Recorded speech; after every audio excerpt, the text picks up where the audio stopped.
अस्सलाम वालेकुम दोस्तों, मैं आसिम सुहेल आपकी खिदमत में हाज़िर हूँ। उम्मीद करता हूँ कि सब दोस्त खैर खैरियत से होंगे। अल्लाह पाक आप सबको और आपकी सारी फैमिली को अपनी हिफ्ज़ व अमान में रखे। दोस्तों, जिन भाइयों को कब्ज़ रहती है और इसके अलावा हाजत खुल के नहीं आती और पेट में दर्द रहती है, दो दो तीन तीन दिन पेशाब नहीं आता, हाजत नहीं होती, तो उसके लिए हम आपके लिए एक आसान सी रेमेडी लेके आए हैं। आपने ये करना है कि आपने लेने हैं 50 ग्राम सौंफ और उन्हें बारीक पीस लेना है। इसके अलावा आपने लेना है 200 ग्राम गुलकंद।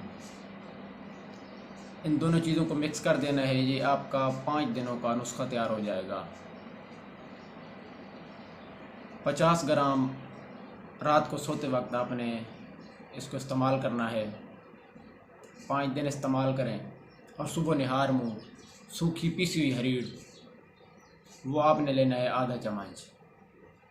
इंशाअल्लाह 5 से 10 दिन के इस्तेमाल से आपकी पुरानी से पुरानी जो कब्ज़ है वो ख़त्म हो जाएगी, हाजत खुल के आएगी और इंशाअल्लाह पेट में दर्द जो कब्ज़ की वजह से होगा वो ख़त्म हो जाएगा। अगर आप चाहते हैं कि मेरी इस तरह की आने वाली वीडियो आप तक पहुंच रही है तो मेरे चैनल को सब्सक्राइब कर दें, लाइक कर दें और दोस्तों के साथ शेयर भी कर दें। जज़ाकल्लाहु खैरा।